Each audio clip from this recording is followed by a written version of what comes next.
Hello everyone, I welcome to everyone my YouTube channel English with Smith sir। तो buddies आज मैं आप लोगों के लिए लेकर के आया हूं। This is a different topic और टॉपिक का नेम है यूज ऑफ इजएमआर और इस इजएमआर को हम पास्ट पार्टिसिपल फॉर्म के साथ में आज सीखेंगे। Past participle form you know everyone, ये वर्ब की थर्ड फॉर्म होती है। तो आज हम सीखेंगे जो वर्ब की थर्ड फॉर्म होती है उसे हम इजएमआर के साथ किस तरह से यूज कर सकते हैं। मोस्ट ऑफ केसेस में पीपल आर अनअवेयर, लोगों को नहीं पता होता है कि इजएमआर के साथ पास्ट पार्टिसिपल फॉर्म को हम किस तरह से यूज कर सकते हैं। तो गाइस लेट्स स्टार्ट, शुरू करते हैं। तो देखिए, जब भी हम इजएमआर के साथ पास्ट पार्टिसिपल फॉर्म, इजएमआर के साथ जब भी हमारी पास्ट पार्टिसिपल फॉर्म यूज की जाती है तो वो हमारे लिए एक एडजेक्टिव बन जाती है। जैसे ही हम पास्ट पार्टिसिपल फॉर्म का यूज करते हैं तो वो हमारे लिए एक एडजेक्टिव का रोल प्ले करती है। वैसे you know very well, adjective का मतलब होता है डिस्क्राइबिंग वर्ड्स। वो सभी वर्ड्स जो किसी भी नाउन को, किसी भी सब्जेक्ट को डिस्क्राइब करते हैं उसे हम एडजेक्टिव बोलते हैं।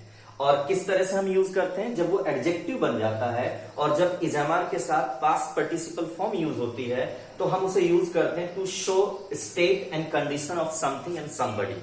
मीन्स किसी भी पर्सन या किसी भी चीज की स्टेट को, उसकी कंडीशन को, उसकी स्टेट को दिखाने के लिए, शो करने के लिए हम पास्ट पार्टिसिपल फॉर्म का यूज करते हैं। तो इजएमआर के साथ अगर पास्ट पार्टिसिपल फॉर्म होती है तो वहां पर हम किसी भी चीज को डिस्क्राइब करते हैं, उसकी स्टेट को शो करते हैं और उसकी कंडीशन को हम लोग शो करते हैं। वी कैन टेक एग्जाम्पल, चलिए देखते हैं। काफी सारे एग्जाम्पल्स हैं जो मैंने लिखे हुए हैं। तो देखिए, सबसे पहले मैंने लिखा हुआ है आई एम कंफ्यूज्ड। तो ये जो कंफ्यूज है अपने आप में ये एक वर्ब है, लेकिन जैसे ही हमने वर्ब की थर्ड फॉर्म को यूज किया तो ये जो कंफ्यूज है, this is the third form of confuse.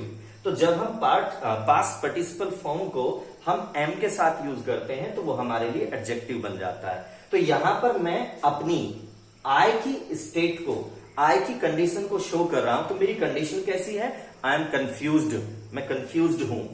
Are you interested, क्या आप इंटरेस्टेड हैं?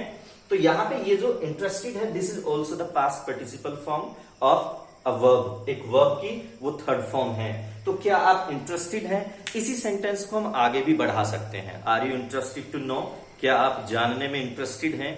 Are you interested to learn? जैसे एग्स आर बॉइल्ड, तो यहां पे जो बॉइल्ड है ये किसकी कंडीशन को शो कर रहा है? ये एग्स की कंडीशन को शो कर रहा है और ये एक्स को डिस्क्राइब कर रहा है। तो एक्स के लिए ये एडजेक्टिव है। यहां पर बॉइल्ड अपने आप में एक वर्ब की थर्ड फॉर्म है। रूम इज डेकोरेटेड, जो रूम है वो डेकोरेटेड है, उसकी एक कंडीशन है, डेकोरेटेड है। दिस इज टोन जीन्स, ये जो जीन्स है ये टोन है। टोन मीन्स होता है जो टीयर होता है, उसकी थर्ड फॉर्म है। टीयर मीन्स फाड़ना और टोन मीन्स फटा हुआ। तो this is the third form, ठीक है। तो this is torn jeans. We can see also here he is addicted, वो एडिक्टेड है। एडिक्टेड होता है किसी भी चीज की लत होना, किसी भी चीज के लिए आदी होना, तो उसे एडिक्टेड बोलते हैं। अगर आप इसी सेंटेंस को थोड़ा सा आगे बढ़ाएंगे तो इसमें टू लगा सकते हैं। He is addicted to taking liquor, he is addicted to smoking. Is he married, क्या वो शादीशुदा है? देखिए, मैरी होता है शादी करना, वो एक वर्ब है।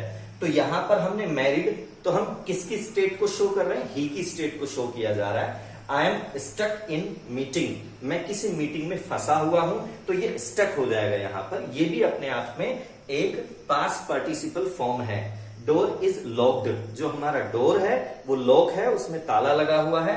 तो ये सभी अपने आप में पास्ट पार्टिसिपल फॉर्म है। He is lost in movie, वह मूवी में खोया हुआ है।